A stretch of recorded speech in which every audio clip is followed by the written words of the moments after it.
Hello everyone. आज के इस वीडियो में हम केमिकल काइनेटिक्स का टॉपिक स्टार्ट करेंगे। केमिकल काइनेटिक्स क्या है? केमिकल काइनेटिक्स में हम स्टडी करते हैं the rate of any chemical reaction. Means reactant किस स्पीड से प्रोडक्ट में कन्वर्ट होते हैं वो हम केमिकल काइनेटिक्स में स्टडी करते हैं। तो सबसे पहले हम रेट ऑफ केमिकल रिएक्शन क्या है, उसे कैसे कैलकुलेट करते हैं, वही डिस्कस करेंगे। सिंपली हम बोल सकते हैं रेट ऑफ केमिकल रिएक्शन क्या होगा? Change in concentration of reactant और product with respect to the time. ठीक है, पर यूनिट टाइम में रिएक्टेंट या प्रोडक्ट की कंसनट्रेशन में क्या चेंज आता है उसे हम रेट ऑफ केमिकल रिएक्शन बोल सकते हैं। अब रेट ऑफ केमिकल रिएक्शन दो तरह का होता है, एक होता है एवरेज रेट ऑफ रिएक्शन, एक होता है इंस्टेंटेनियस रेट ऑफ रिएक्शन। तो हम पहले डिस्कस करेंगे average rate of reaction. Average rate of reaction के लिए हमने एग्जाम्पल लिया है A convert into B. A is the reactant and B is the product. Rate of reaction को हम स्मॉल आर से रिप्रेजेंट करते हैं। तो रेट ऑफ रिएक्शन हो जाएगा change in concentration of A, that means delta A divided by delta T. Delta T that means change in time.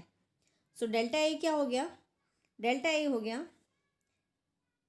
A final minus A initial. Okay, और delta T क्या हो गया? Delta T हो गया T final minus T initial. Okay, यहाँ पे ये जो स्क्वायर ब्रैकेट है ये बताता है मोलर कंसंट्रेशन को, और हमने यहाँ जो नेगेटिव साइन लिखा है, रिएक्टेंट के आगे नेगेटिव साइन लिखा जाता है। क्यों लिखा जाता है? बिकॉज टाइम के साथ में रिएक्टेंट की कंसंट्रेशन कम होती जाएगी, रिएक्टेंट प्रोडक्ट में कन्वर्ट होता जाएगा। So A final minus A initial जो है वो एक नेगेटिव वैल्यू होगी। तो इस वैल्यू को ये वैल्यू नेगेटिव है, यहाँ हमने नेगेटिव साइन लगा दिया, तो नेगेटिव और नेगेटिव क्या हो जाएगा? पॉजिटिव हो जाएगा। So rate is a positive unit. Rate of reaction जो है एक पॉजिटिव वैल्यू होती है, उसको पॉजिटिव करने के लिए हमने यहाँ पे रिएक्टेंट के आगे नेगेटिव लगाया है। प्रोडक्ट के आगे हम इस तरह से नहीं लगाते। देखिए, प्रोडक्ट के लिए हमने लिखा है delta B divided by delta T. Delta B means B final minus B initial. Okay, now इस फॉर्मूले से अगर हम देखें तो unit of rate of reaction क्या आता है? Molar concentration divided by time है ना। तो molar concentration moles per litre unit हो गई एंड टाइम की हो गई सेकेंड। तो फाइनली रेट ऑफ रिएक्शन का हमारे पास में यूनिट आया मोल्स पर लीटर पर सेकेंड। ओके, यहाँ हमने एक जो रिएक्शन देखी उसमें एक ही रिएक्टेंट था, एक ही प्रोडक्ट था, स्टाइक्योमेट्रिक कोफिशिएंट दोनों का 1 था। बट अगर स्टाइक्योमेट्रिक कोफिशिएंट रिएक्टेंट और प्रोडक्ट्स के अलग अलग हों तो फिर हम रेट ऑफ रिएक्शन कैसे निकालते हैं ये देखते हैं। एग्जाम्पल हमने लिया है N2+3H2 gives twice NH3। Ammonia का प्रोडक्शन है by the nitrogen and hydrogen. इस रिएक्शन में देखिए नाइट्रोजन का 1 मोल है, हाइड्रोजन के 3 मोल हैं और अमोनिया का 2 मोल है। यानी जब तक नाइट्रोजन का 1 मोल कंज्यूम होता है, हाइड्रोजन के 3 मोल कंज्यूम हो चुके होते हैं और अमोनिया के 2 मोल प्रोड्यूस होते हैं। सो यहाँ तीनों के रिएक्टेंट्स और प्रोडक्ट्स के स्टाइक्योमेट्रिक कोफिशिएंट डिफरेंट हैं। यानी टाइम के साथ में नाइट्रोजन की कंसंट्रेशन में जो चेंज आएगा वो हाइड्रोजन की कंसंट्रेशन में जो चेंज आएगा उससे डिफरेंट होगी। और इसी तरह से अमोनिया जो प्रोड्यूस होगी, यानी अमोनिया की कंसंट्रेशन में जो चेंज आएगा वो नाइट्रोजन और हाइड्रोजन की कंसंट्रेशन में जो चेंज आएगा उससे अलग होगा। ठीक है, तो यहाँ हम एक और टर्म यूज़ करते हैं, रेट ऑफ कंजप्शन और डिसअपीयरेंस। रिएक्टेंट के लिए ये टर्म यूज़ की जाती है बिकॉज रिएक्टेंट टाइम के साथ कंज्यूम होता जाता है, रिएक्टेंट का अमाउंट कम होता जाता है, इसलिए हम वर्ड यूज़ करते हैं रेट ऑफ कंजप्शन और डिसअपीयरेंस। इसका मतलब सिर्फ ये है कि टाइम के साथ रिएक्टेंट कितना कंज्यूम हुआ। ठीक है, तो इसके लिए फॉर्मूला हो जाएगा minus delta N2 divided by delta T. इसी तरह से हमें रेट ऑफ कंजप्शन और डिसअपीयरेंस ऑफ हाइड्रोजन लिखना हो तो हो जाएगा minus delta H2 divided by delta T. यानी यहाँ हमें स्टाइक्योमेट्रिक कोफिशिएंट से कोई लेना देना नहीं, सिर्फ हम सिंपली ये देख रहे हैं कि एक पर्टिकुलर टाइम में रिएक्टेंट की कंसंट्रेशन कितनी चेंज हुई है। ओके, नेगेटिव साइन लगाया वापस हमने। नेगेटिव साइन इसलिए लगाते हैं बिकॉज यहाँ पे क्या होगा, डेल्टा N2 जो है एक नेगेटिव वैल्यू है, तो रेट को पॉजिटिव करने के लिए हम यहाँ पहले ही फॉर्मूले में नेगेटिव लगा देते हैं। ओके, इसी तरह से हम प्रोडक्ट के लिए क्या टर्म यूज़ करते हैं? प्रोडक्ट के लिए टर्म यूज़ की जाती है रेट ऑफ अपीयरेंस और प्रोडक्शन ऑफ अमोनिया। यानी अमोनिया कितनी प्रोड्यूस होती है एक पर्टिकुलर टाइम में, तो ये हो जाएगा delta NH3 divided by delta T. यानी कि इस पर्टिकुलर टाइम लिमिट में डेल्टा टी में अमोनिया में ये चेंज आया है। ठीक है, तो रिएक्टेंट के लिए हम टर्म यूज़ करते हैं कंजप्शन और डिसअपीयरेंस एंड प्रोडक्ट के लिए हम टर्म यूज़ करते हैं अपीयरेंस और प्रोडक्शन। ठीक है, अब ये रेट ऑफ रिएक्शन से थोड़ा सा अलग हो सकते हैं। अपीयरेंस, डिसअपीयरेंस और प्रोडक्शन जो है ये एक स्पेसिफिक रिएक्टेंट या प्रोडक्ट के लिए टर्म है, रेट ऑफ रिएक्शन से डिफ़र कर सकता है। ओके, कैसे डिफ़र करता है, चलिए उसको डिस्कस करते हैं। देखिए, अभी हमने ये रिएक्शन देखी थी, तो उसमें हमने देखा था कि नाइट्रोजन का 1 मोल जब कंज्यूम हो जाता है तो उसी टाइम में हाइड्रोजन के 3 मोल्स कंज्यूम हो जाते हैं।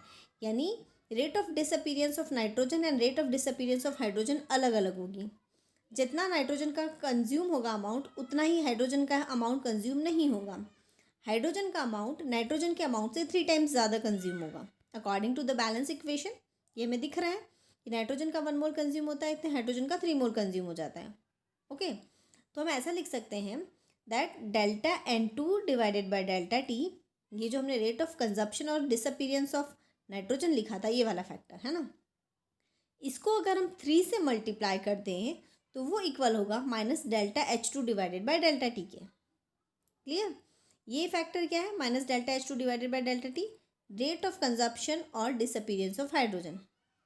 ठीक है, हाइड्रोजन नाइट्रोजन के कंपैरिजन में 3 टाइम्स ज़्यादा कंज्यूम होती है ना। तो बस यही हमने उसको मैथमेटिकली लिख दिया है, minus delta H2 divided by delta T is equal to minus 3 times of delta N2 divided by delta T. Okay, अब अमोनिया के लिए बात कर लेते हैं। देखिए, अमोनिया के लिए हमने ये लिखा है rate of production of ammonia is del NH3 divided by del T. अब इसको नाइट्रोजन से ही कंपेयर कर रहे हैं। नाइट्रोजन का 1 मोल यूज़ होता है और अमोनिया के 2 मोल्स प्रोड्यूस होते हैं according to the balance equation, है ना। यानी जब नाइट्रोजन का 1 मोल कंज्यूम हो जाएगा तब तक अमोनिया के 2 मोल्स प्रोड्यूस हो जाएंगे। That means the rate of production of ammonia is 2 times the rate of disappearance of nitrogen, है ना।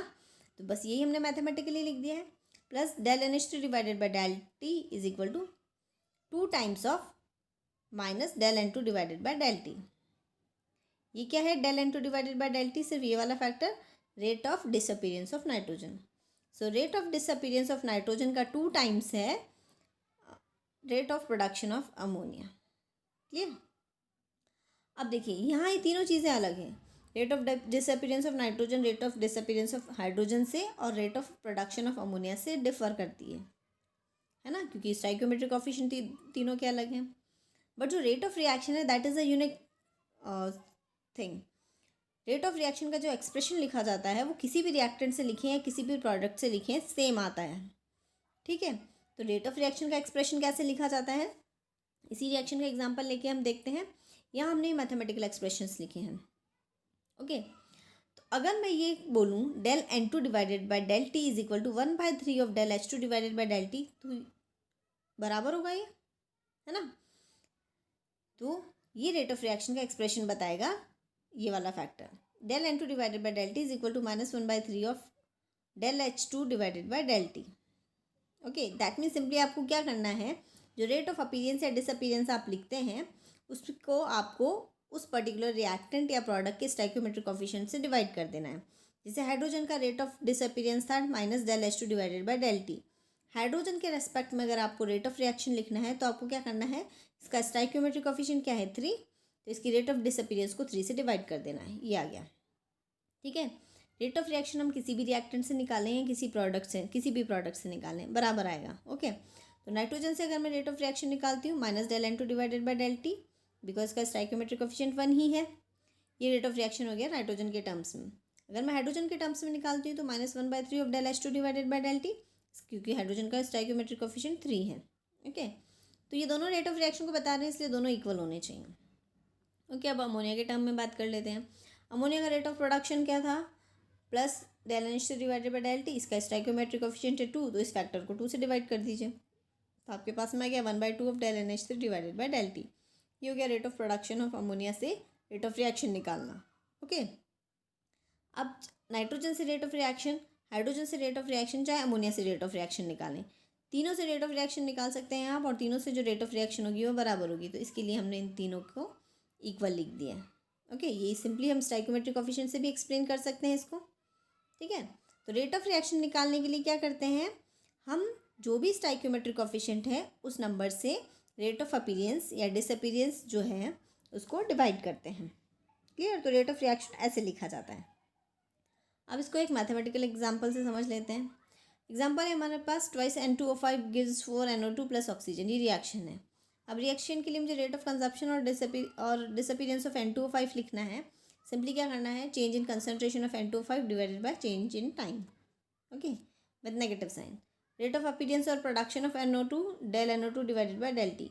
Rate of appearance of oxygen del O2 divided by del T, ठीक है ना। अब रेट ऑफ रिएक्शन अगर लिखना हो तो क्या हो जाएगा, इस रिएक्शन के लिए रेट ऑफ रिएक्शन हो जाएगा 1/2 of del N2O5 divided by del T. ये N2O5 से निकाली रेट ऑफ रिएक्शन, उसका स्टोइकियोमेट्रिक कोएफिशिएंट 2 था। Rate of disappearance of N2O5 को 2 से डिवाइड कर दिया, ओके। अब मुझे निकालना है NO2 से रेट ऑफ रिएक्शन, तो क्या होगा, rate of production of NO2 जो है उसको मैं 4 से डिवाइड कर दूंगी, इसका स्टोइकियोमेट्रिक कोएफिशिएंट 4 है। 1/4 of del NO2 divided by del T, okay. अब निकालना rate of production of oxygen, तो del O2 divided by del T, okay. ये तीनों रेट ऑफ रिएक्शंस जो है, चाहे N2O5 से निकाले, चाहे NO2 से निकाले, चाहे ऑक्सीजन से निकाले, बराबर होगा, ओके। अब हमको टेबल में ये वैल्यूज़ दे रखी हैं, इस वैल्यू से हम रेट ऑफ रिएक्शन कैलकुलेट करते हैं। Del N2O5 divided by del T. Del N2O5 means final concentration of N2O5 divided by final concentration of N2O5 minus initial concentration. मान लीजिए हम बात कर रहे हैं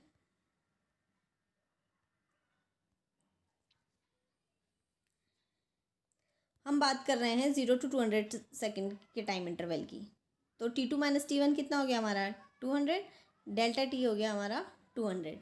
अब ऐसे ही डेल N2O5 क्या हो जाएगा हमारा 0.021 माइनस 0.03, ये वाली वैल्यू रखी, ओके। फॉर्मूले में 1/2 था रखा, यहाँ से हमने सॉल्व किया तो हमारे पास में रेट ऑफ रिएक्शन आ गया 2.15 इंटू 10⁻⁵। तो इस तरह से रेट ऑफ रिएक्शन को सॉल्व किया जाता है। इस फॉर्मूले में अगर हम del NO2 divide by del T की वैल्यू रखेंगे तो भी ये रेट ऑफ रिएक्शन आ जाएगा, या del O2 divided by delta T की वैल्यू रखेंगे तो भी हमारे पास में रेट ऑफ रिएक्शन आ जाएगा। हम रेट ऑफ रिएक्शन किसी भी रिएक्टेंट या प्रोडक्ट से निकाल सकते हैं और उससे सभी से बराबर आना चाहिए, तो देखिए तीनों से बराबर आ रहा है।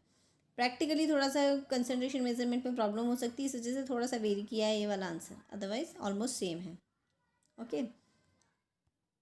अगला एग्जाम्पल देखते हैं। Cl2 plus twice I minus, यहाँ पे ट्वाइस होना चाहिए, ओके। रिएक्शन बैलेंस करने के लिए यहाँ ट्वाइस होना चाहिए। Cl2 plus twice I minus gives twice Cl minus plus I2। For the above reaction, the initial concentration of I minus was 0.05 mole per liter and concentration after 10 minutes was 0.046 moles per liter. Calculate the rate of disappearance of I minus and rate of appearance of I2. Okay. आपको initial concentration and final concentration पता है, time change पता है, 10 minutes में इतना होता है, तो हमें क्या निकालना, rate of disappearance of I2 and rate of disappearance of I minus and rate of appearance of I2। तो सबसे पहले rate of disappearance of I minus निकाल लेते हैं। डिसअपीयरेंस के लिए क्या करना है, simply minus del I minus divided by delta T, okay. ये है चेंज इन कंसनट्रेशन, तो कितना है चेंज में कंसनट्रेशन में, फाइनल माइनस इनिशियल कर दें 0.046 minus 0.05 with respect to the time. Delta T कितना चेंज है, 10 मिनट्स का चेंज है, तो यहाँ से हमने किया तो हमारे पास में आ गया 0.004 मोल्स पर लीटर पर मिनट, ये आ गया rate of disappearance of I minus. अब मुझे निकालना rate of appearance of I2। Rate of appearance of I2 के लिए फॉर्मूला क्या हो जाएगा, rate of appearance of I2 के लिए फॉर्मूला हो जाएगा प्रोडक्ट है इसलिए plus del I2 divided by del T, ये rate of appearance of I2 के लिए फॉर्मूला है, ओके। अब मेरे पास में rate of disappearance of I minus है, उससे मुझे rate of appearance of I2 निकालनी है, तो हम रेट ऑफ रिएक्शन का जो फॉर्मूला है वो लिखेंगे, इससे क्या होगा, इक्वेट हो जाएगा। तो रेट ऑफ रिएक्शन का फॉर्मूला देखिए क्या आएगा, रेट ऑफ रिएक्शन का फॉर्मूला आ जाएगा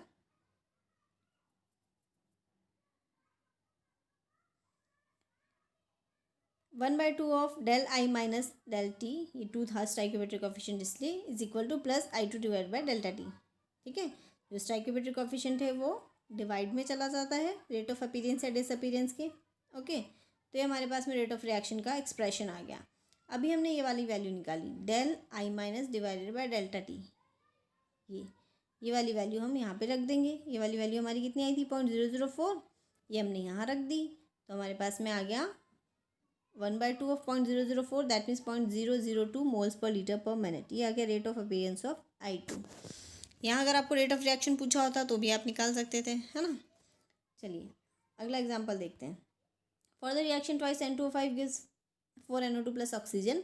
If the concentration of NO2 increase by 3.0 into 10 power minus 3 moles per liter in 6 second, what is the rate of reaction? Rate of reaction पूछा है आपसे, है ना। और कंसनट्रेशन ऑफ NO2 कितना चेंज हो रहा है? 3.0 into 10 power minus 3 moles per litre से 6 सेकेंड्स में। आपको डायरेक्ट डेल्टा NO2 दिया हुआ है, आपके पास में डायरेक्ट डेल NO2 की वैल्यू है कि कितना चेंज हुआ। The concentration of NO2 increase by this number, तो डेल NO2 हमारे पास में है 3.0 इंटू 10 पावर माइनस 3, और कितने टाइम में चेंज हुआ है? 6 सेकेंड में, यानी डेल्टा टी हमारे पास में कितना है? 6। ओके, रेट ऑफ रिएक्शन का एक्सप्रेशन क्या हो जाएगा? रेट ऑफ रिएक्शन NO2 के रेस्पेक्ट में लिखेंगे तो del NO2 divided by del T, and that stoichiometric coefficient will be divided. Okay, यहाँ से अब डेल NO2 की value 3.0 into 10 power minus 3, delta T की वैल्यू 6 सॉल्व किया तो ये आ गया हमारे पास में रेट ऑफ रिएक्शन। ठीक है, तो इस तरह से एवरेज रेट ऑफ रिएक्शन निकालते हैं। आप और न्यूमेरिकल सॉल्व कीजिए, कंसेप्ट और अच्छे से क्लियर होगा। अगर आपको वीडियो अच्छा लगा तो लाइक कीजिए, शेयर कीजिए, मेरे चैनल को सब्सक्राइब कीजिए। Thanks for watching.